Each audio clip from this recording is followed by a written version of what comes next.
అందరికీ నమస్కారం. జై శ్రీరామ్. భారత్ మాతాకి జై. రసవాదం అనే సబ్జెక్టు మీద కొన్ని చిన్న చిన్న విషయాలను మన మిత్రులతో పంచుకోవాలనే ఉద్దేశంతో నాకు రసవాదం అయితే ప్రయాణం పెద్దది కాదు, కొంచెం చిన్న మొదటి మెట్టు, ఆ మెట్టుకు సంబంధించిన అంశాలను మీతో తెలియజేసుకోవాలనే ఉద్దేశంతో నేను ఈ వీడియో అనేది చేస్తున్నా. మళ్ళా మనకు మైకులు కూడా లేవు, సరిగా స్వరం వినపడదు. ఒక వీడియో మన ఛానల్ వ్యూస్ కోసం మనం చిన్న ప్రయత్నం చేస్తున్నాం. అందరూ ఓపిక చేసుకొని వినాలని, ఒక వ్యూస్ అన్న మీ ద్వారా వస్తే, లైక్లు ఏం అవసరం లేదు, మనం అంత టాలెంట్ పర్సన్స్ కాదు, షేర్లు అవసరం లేదు, అంత ఫార్ములా ఏముండదు. దాని నుంచి సబ్స్క్రైబ్ చేసుకుంటే నాకు క్రియేటివిటీ కొంచెం రేంజ్ అనేది పెరుగుతుంది. దయచేసి ఆ సబ్స్క్రైబ్ అయితే బటన్ ఖచ్చితంగా నొక్కండి. ధన్యవాదాలు. మొదలు పెడుతున్నాగా. రసవాదం అనే సబ్జెక్టు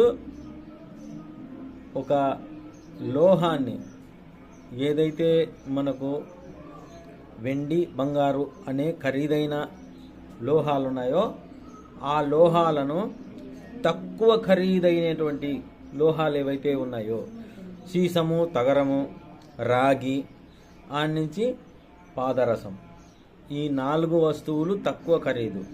తక్కువ ఖరీదైన ఈ వస్తువులతో కేవలం ఎక్కువ ఖరీదైనటువంటి బంగారు, వెండి తయారు చేసే విధానాన్ని రసవాదము అంటారు. రసవాదము అంటే పాదరసముతో మర్దన చేసి, అంటే వాదన జరిపి, దాంతో ఎన్నో వాటి వల్ల వచ్చే కష్టాలను, నష్టాలను ఎదుర్కొని సాధించే విధానమే రసవాదం.